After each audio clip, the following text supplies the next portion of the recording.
Hello everybody, this is Toys R Us. For this special figure showcase, we're going to be looking at the 1993 Generation 1 Decepticon Fearswoop. So what we're going to do with this video, we're going to have a quick look at him in both of his modes, help you decide how you want to display him.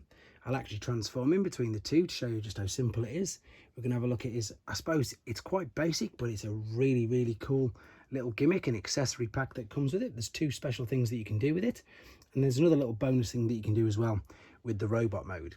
Now I know what some of you are probably already thinking, that this isn't 1993, it was a 1994 and a Generation 2 figure. However, in the European markets, and only the European markets, he was released in 1993.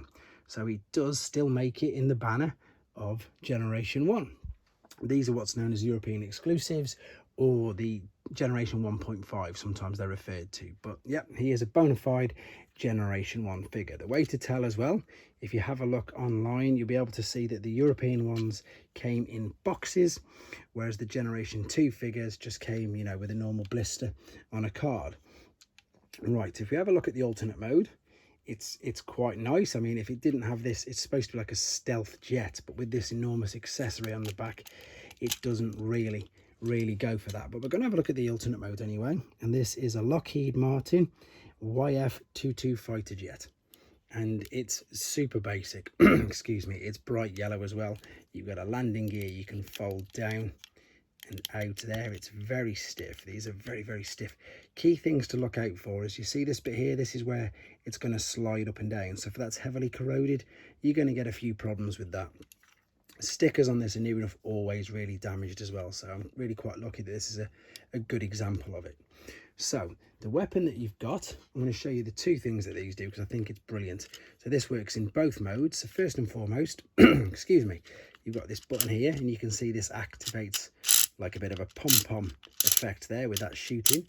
But the best thing about it is, and I really hope you can see this on camera, is, right, there's a sight down there, and if I turn this, is it going to work? It's hard because I've got the torch on, but you can see that it's just, there you go. See towards the top in the dark, see it's firing bolts. See them shooting off down there? That's a brilliant little gimmick. Obviously, if it's in the human eye, it's really good. So you've got this as a stand, which of course he can now hold. So let's transform him into his robot. So what we're going to do, we'll fold up the landing gear.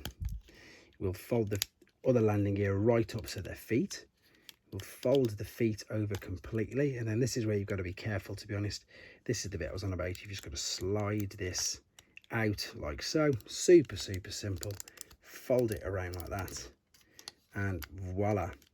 Super simple transformation. You've got a bit of articulation there in the arms, nothing else. Again, you're looking for corrosion in here. It won't, it looks unsightly, and it just really obviously hinders the movement. The other little mini gimmick I was on about is, it's used quite a lot actually now, but back at the time it was quite new. You've got light piping. See in the top of his head there? So when the light shone in, it made him look even cooler.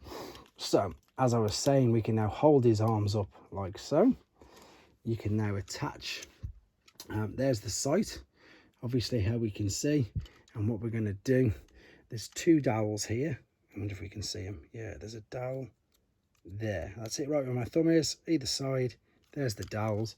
So I might as well do this up in the air.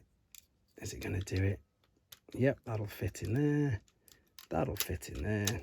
He says carefully, hold the arms up, and that's him activating his cannon.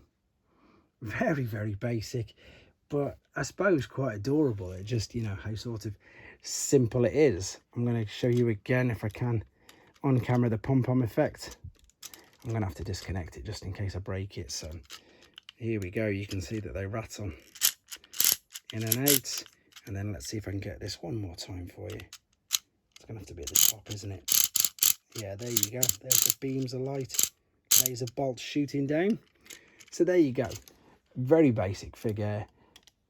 Crazy colour scheme. Couple of different names, as I say. They're also known as trakkons. He's also referred to as Black Omen. Is also known as Black Omen. And again, this probably could do with the fact that he's had a Generation 1 and a Generation 2 release. Just to say, because of that reason, you can get confused with it as well. But there you go, guys. I hope you enjoyed looking at him. He is quite a special little piece, and he can be quite sought after. But there you go. There he is. G1 Fearswoop 1993. Hope you enjoyed looking at him. Hope it helped you with the decision if you wanted to get one for yourself. And of course, please take care. Thanks for watching. Like and comment. And don't forget to subscribe.